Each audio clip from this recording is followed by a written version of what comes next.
জর্জিয়ার আটলান্টার সিএনএনের স্টুডিওতে বৃহস্পতিবার ১.৫ ঘণ্টা ধরে চলে দুই নেতার বিতর্ক। প্রথম দফা নির্বাচনী বিতর্কে তুমুল তর্কে জড়ালেও ভদ্রতা করে বা সৌজন্যতা করতে করমর্দন করেননি জো বাইডেন এবং ডোনাল্ড ট্রাম্প। বিতর্কে গাজা যুদ্ধে হামাসকে দায়ী করেন ডেমোক্র্যাট প্রার্থী ক্ষমতাসীন প্রেসিডেন্ট বাইডেন।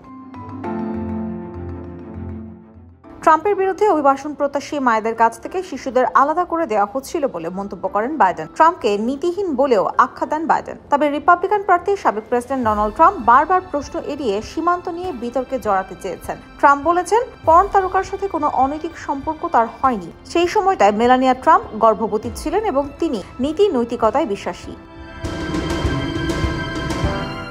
ইউক্রেন যুদ্ধ বন্ধে পুতিনের শর্ত গ্রহণযোগ্য নয় মন্তব্য করলেও ইউক্রেন যুদ্ধ ট্রাম্প আবার ক্ষমতায় গেলে বন্ধ হবে বলে দাবি করেন।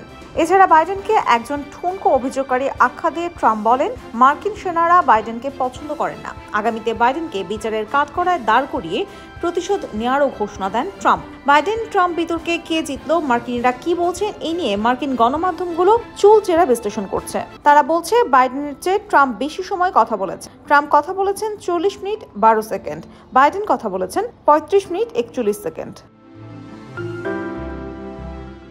এছাড়া ট্রাম্পকে জোরালোভাবে মোকাবেলা করতে ব্যর্থ হয়েছেন ডেমোক্র্যাট বাইডেন। ট্রাম্প অনর্গল মিথ্যা কথা বললেও মিথ্যা কথাগুলোর পাল্টা জবাব দিতে ব্যর্থ হয়েছেন বাইডেন। এমনকি তার লক্ষ্য কি, দেশের জন্য তিনি কি করছেন তা সুস্পষ্টভাবে ব্যাখ্যা করতে পারেননি বাইডেন। বিতর্কে বাইডেন ভালো করতে পারেননি, এই নিয়ে তার নিজ দল ডেমোক্রেটিক পার্টির মধ্যে হতাশা দেখা গেছে। ধারণা করা হচ্ছে, এই বিতর্ক বাইডেনের জন্য প্রায় সর্বজনীনভাবে খারাপ খবর ছিল।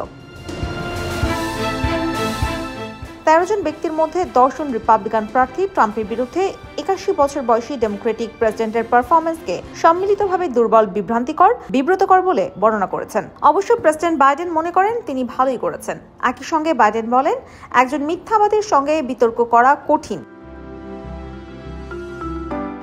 বাইডেনের দুর্বল প্রদর্শনী তার সহকর্মী ডেমোক্র্যাটদের বিচলিত করেছে এবং সম্ভবত ভোটারদের উদ্বেগকে আরো গভীর করবে যে তিনি আরো ৪ বছরের মেয়াদে দায়িত্ব পালন করার জন্য বয়স তাকে সায় দিচ্ছে না।